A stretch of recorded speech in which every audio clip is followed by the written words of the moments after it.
Hey YouTube, this is Southern Prepper 1. I'd like to thank you for watching that last video, and those that called, I appreciate that, or sent emails. A lot of you were not from South Carolina, but it's still important. And as we go further along and more states are enacting legislation that is clear violation of our Second Amendment of the Constitution, and we're not even taking into account the Constitution of states. South Carolina has a very strong Second Amendment in their state constitution, giving us pretty much the same protection that is in the federal constitution. So thank you for calling. If you live in a state and you have some legislation coming up, give me a holler, email, something. I will be glad to call your representative and voice my concerns from a citizen of the United States. Larry Martin could have made this bill go through without a shadow of a doubt, but he didn't want to. A lot of people called and people said that, oh no, he was for this, but you know, this reason or this reason. Larry Martin was against this bill pretty much from the start. There is no doubting this or trying to sugarcoat it. Now yes, the bill could have been a little bit better. The bill was written so those that had non-violent offenses but would normally disqualify you from owning a firearm, they were trying to do it so you could still own a firearm, get your rights back. I am 100% for that. You might have committed a crime 20, 30 years ago, and it wasn't a violent offense, but you were categorized that you couldn't own a firearm. I'm 100% against this. Everyone makes mistakes in life, and the Second Amendment is so important. It enables you to protect yourself from the common thug, and it also helps protect you from the government thug. And in my books, there is really no difference. You're being abused.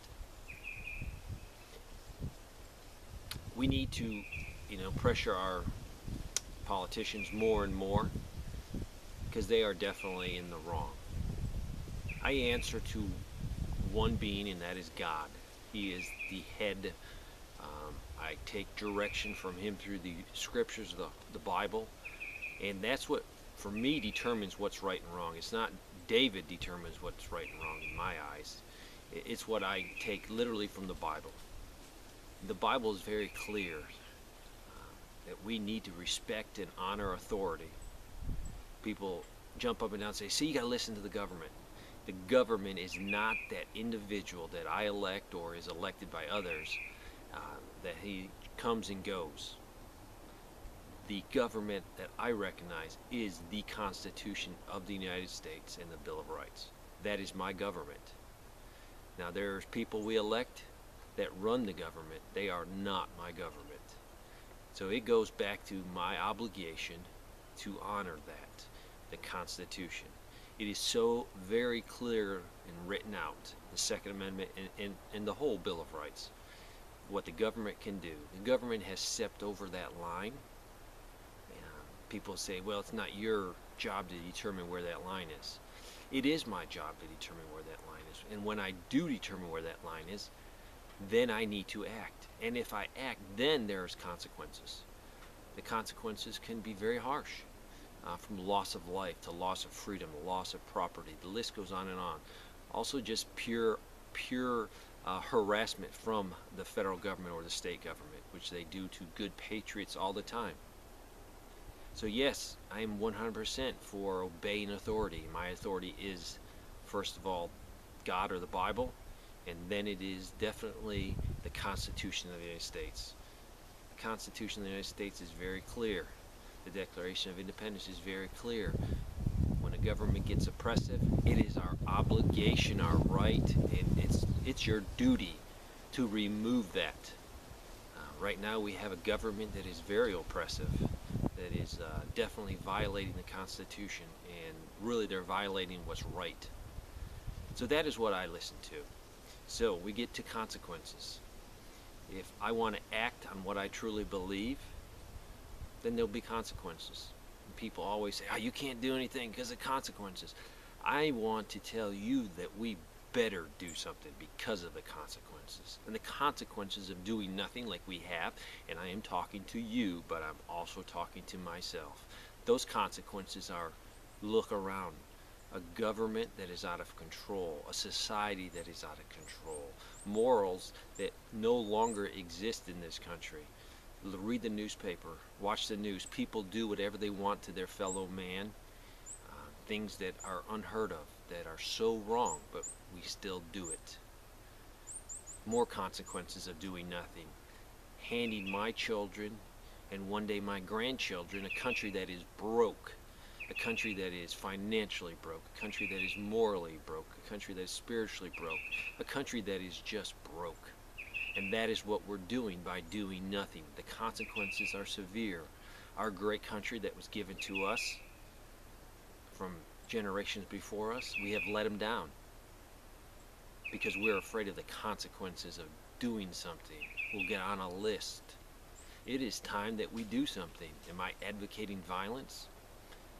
I'm advocating no violence. I'm advocating following the Constitution. Now I'm on the fence, on both sides of the fence. What the government or people do that violate the true authority of what we have in this country, which is the Constitution, if they violate that, it is our duty. It is what we're supposed to do as patriots and as Americans. We're supposed to step up and say no. If they don't listen, it's our obligation to say no, no, no. It's our obligation to say no until we can't speak anymore. And then, you know what? Then there's another obligation after that. We keep taking up. We need to protect the Constitution. I am talking to myself, so people that say, "Oh, you're not doing anything." I am doing things. I'm doing this YouTube. I do things behind the scenes. I don't do enough, though. I know you probably think you don't do enough. Consequences. They're going to catch us one day. We're going to wake up. And right now we have shackles on. You know what they're shackles us with? They take velvet and they wrap our hands with velvet. So they look pretty. They don't look bad. They don't feel too hard on our skin, but we're still shackled. They're not using chains right now, but one day there might be chains. And I'm just not saying figuratively, I'm saying literally. Chains. If you oppose them, you will be jailed. The guys that signed the Declaration of Independence, they're brave men. They gave up a lot. Are we willing to give up anything? Or do we not want to rock the boat? Do we not want consequences of our actions? We want to keep that good job. We enjoy watching TV and doing whatever we want because things are so good in this country. We're not even close to having a revolution in this country or a revolt. You know why? Electricity's still flowing. Cable TV. You got 300 channels to watch. You can get your beer on Friday night. You can go to every ball game you want to go to. We're not even close. And that's their plan. They don't want any sudden fall off the cliff event. They want to just keep taking us down and down and down until we realize we hit bottom. There's nothing we could do. Consequences of doing something, consequences of doing nothing. What are the worst consequences? Thanks for watching.